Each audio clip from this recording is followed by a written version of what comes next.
Alright, what's up everybody, it's Chris F on YouTube, and I'm just wrapping up day 1 of the City of the Wolves beta number 2, and I'm going to give you my quick impressions about what I feel about this. And if you remember my first video about the first City of the Wolves beta, I had pretty much nothing but bad things to say about the state of the game. I thought the online was frankly atrocious and needed a lot of work, and I'm happy to tell you that the second beta is a notable improvement over the first beta.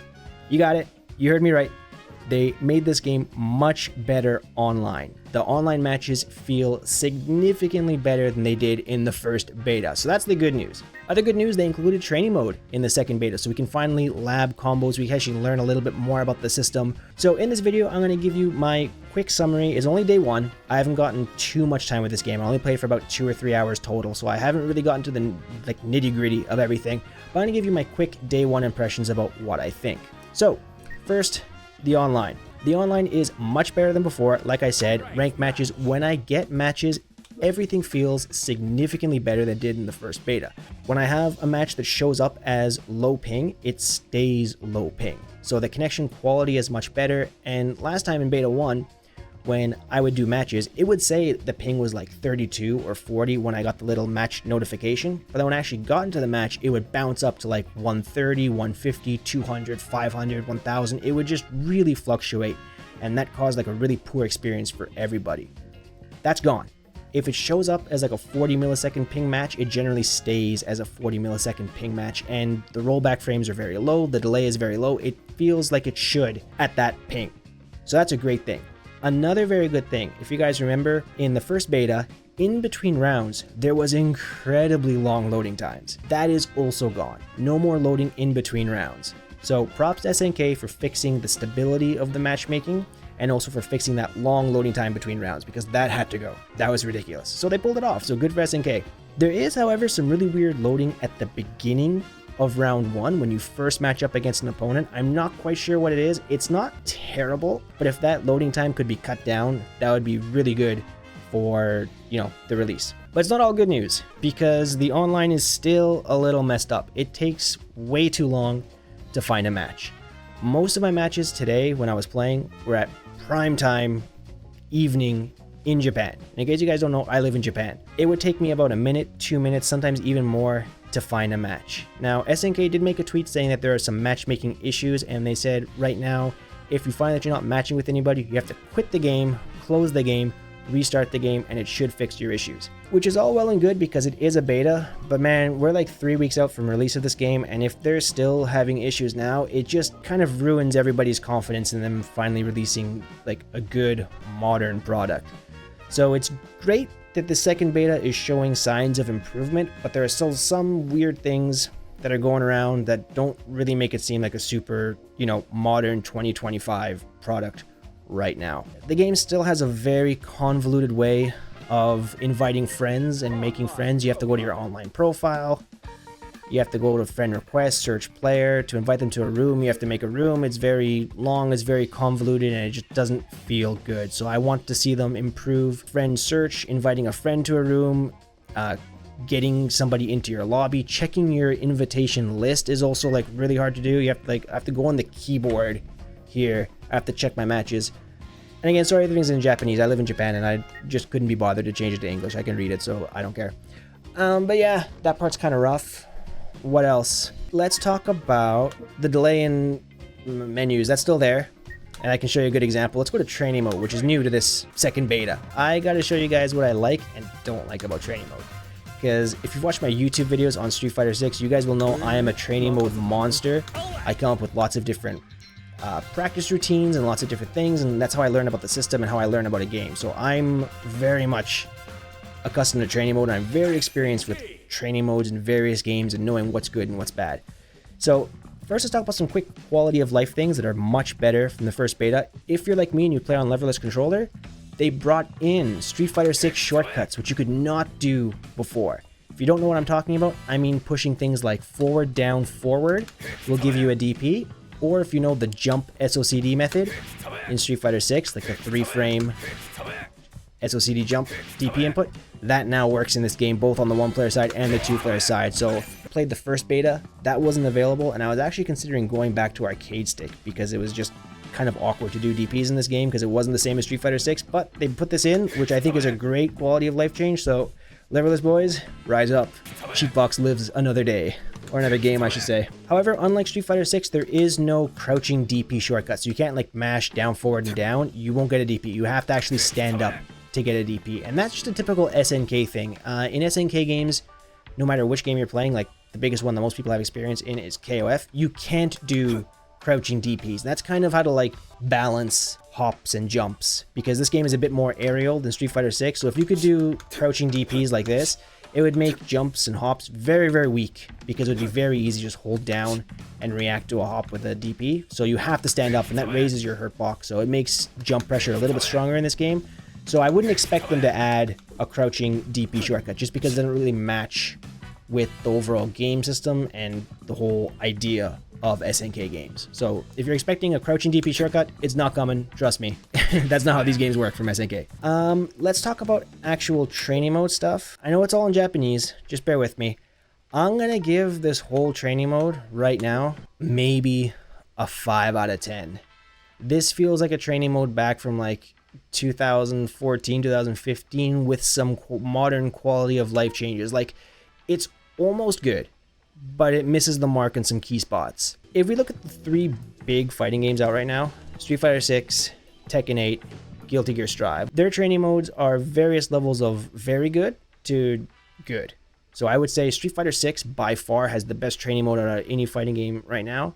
I'd put Tekken 8 below that, and I would put Guilty Gear Strive below Tekken 8 in 3rd place. This training mode is a far, like, 10th place behind that. And I'm going to tell you why. It's because of this right here, this 3rd page out of 4. So I'm playing on a leverless controller with 15 buttons on my PC. Before I go into training mode problems, I have to explain my button layout, okay? If you look at my controller here, I have light punch, light kick, hard punch, hard kick. Traditional rainbow SNK layout. I'm an old school SNK player, so this is what I use because this is what was available in the arcades when I was learning this game, when I was learning KOF. So that's what I use. Then this button here, which is like parry in Street Fighter 6, I use this for 2 punches to get these EX moves, and I use 2 kicks. Don't worry about why. If you've played older KOF games like KOF 14, 15, and 13, you'll understand why I have a macro for these OD buttons. I'm not going to explain in this video, just trust me, there's a very good reason for having it, and I highly recommend you adding it on your controller as well. Then here, I have Rev Guard plus Heavy Kick, which is incredibly important. And this is my Rev Guard. Red button down here that I use my thumb is going to be the dodge move. So either the overhead or the universal anti-air. This one. It also goes over, yeah, this one goes over lows.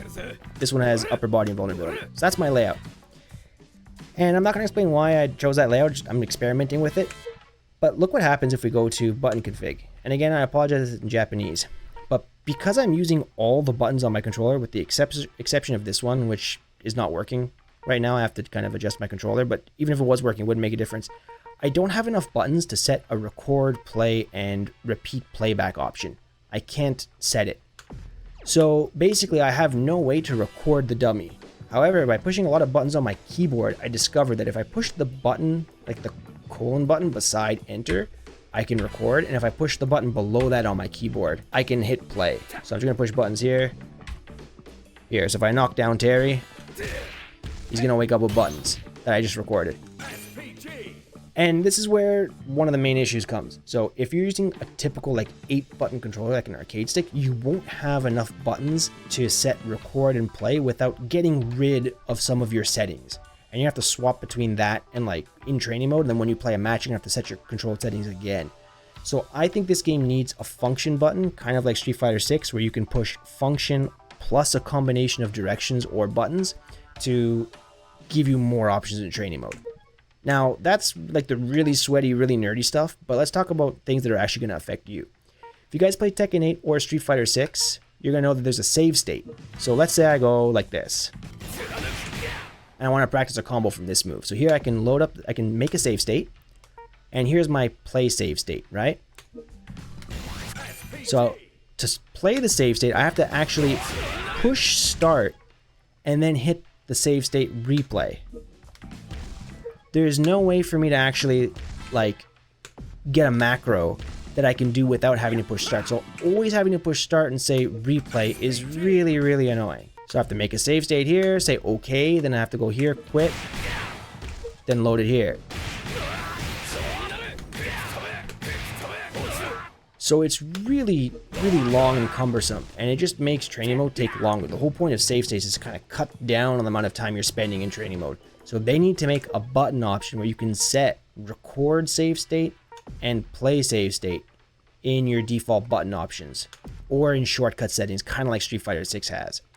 The other issue, for your recordings, for the dummy recordings, there are only 5 total slots.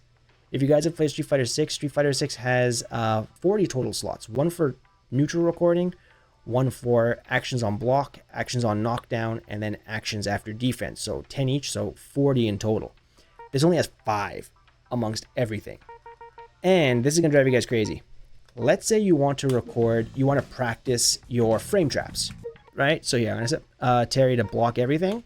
And I want to practice my frame traps. So I'm going to go like this. My character is +3. I want to see what I can do if Terry mashes a fast attack afterwards. Well, how do we do that? You have to go into recording style, reversal. I'm going to go here after guard, slot 1, and you're going to go like this. You can say recording slot 1. So now what you have to do is you have to go in here, you have to push the record button, and you get this countdown timer at the top of the screen. Do you see that? It says ready below the timer, and it counts down. Now what you have to do is you have to time your button press at reversal timing to get this move to be reversal. That's incredibly annoying. It's not so bad if you're just trying to practice single moves. So here I'm going to push the replay button on my keyboard, not my controller, my keyboard. Then I'm going to practice this, and Terry pushes the button, and this is reversal time. Now that's okay for normal moves, but if you're a new player to fighting games and you're trying to learn how to defend against someone's special move, you have to learn a whole nother character. You have to go in here, go to their command list, figure out what the move is, record the move, and it's very hard for beginners. So I think they need to add an option where you can select which move plays at reversal timing instead of you having to manually record everything. It's very convoluted, it's very not fun, and it's just bad. What else about training mode? Oh, the big one. For you keyboard players out there on PC, I have good news and I have bad news for you. First, the bad news. It's still not possible to map spacebar to jump because spacebar, for some reason, is set to the option menu. No idea why, and you can't unbind that. So if you want to push jump with spacebar on keyboard, you can't. Good news, Crispy Kaiser, a member of the SNK staff, was in my stream earlier today, and I told him about that problem. And he acknowledged it, and he understood, and I told him some ways that they can fix it. I said, just in the game engine, don't make spacebar the menu option. Make escape or like enter the menu option, and that'll allow you to map the spacebar to jump. So SNK knows about the problem. I told them directly, and I told them very strongly why it's such a big problem, so they know. I told them, Chris F got your back. Don't worry about it. Hopefully that'll be fixed for the final release. I can't promise anything. I'm not a programmer or nothing, but they know. I told them, so don't worry. I spoke for you guys. Just some other quick things. Yeah, just training mode. Just a lack of options in general. I'm not a big fan of. Then, lobbies. Let's talk about lobbies. Lobbies are still dumb. We go room match. We're gonna go filter search again. And if we search, we're gonna get this dumb thing again where we gotta wait to find a room. It takes a long time. We're just waiting here. Oh, here it is. So I'm gonna just enter any room. Doesn't matter. And nothing has changed. We still have, as you guys are gonna see, this stupid arrow that moves really, really slowly. Still the really small room ID in the top left. So all the problems we had in beta 1 exist here in this. You still can't spectate a match in between. So if I try to watch this match, you can't watch it. So all the problems that were in the first beta still exist here. Nothing has changed whatsoever other than the fact that the actual online quality of these matches has improved. So I think this has got to fix. They got to change this. This is old. This is bad. I can't say anything good about these lobbies really. And all these issues that kind of existed with the online, like inviting friends, doing all that kind of stuff from the first, from the first beta exist here. Also, the weird lag in menus still exist, and I discovered, actually chat told me about this, but in training mode, remember the weird negative edge thing in menus? Training mode start menu has negative edge. So if you don't know what that means is, the start menu, like the pause menu, doesn't actually start when I push the start button. See how I'm pushing this down and I'm releasing? And if you hold it too long and release, you don't get the start menu at all. The start menu only actually loads up when you release the button. See? That's just wild to me. I don't understand why. And if you hold it too long, it doesn't come out at all. So, no idea why. That's a really, really bad thing, and it just feels awful, and that needs to change. So yeah, those are my overall impressions right now. Like I said, the quality has improved, and the waiting times have improved too, but it's still not great. It's on the right path to being better, but I still feel like this feels like a really old game. This doesn't feel like it was made in 2025, and if it's like this on release, I don't know, man. I don't know how many Ronaldos you're gonna need to save you. I don't know, what do you guys think? Do you think I missed anything? Again, it's just day one, this is just my initial impressions. Let me know what you think in the comments. Do you agree with me? Did I miss anything? I'd love to hear your thoughts. So anyway guys, thank you so much for watching. If you enjoyed the video, don't forget that like and subscribe button because it helps me as a content creator and lets me make more videos like this. But anyways, just as always, thank you all so very much for watching, and I'll see you in the next video. Peace.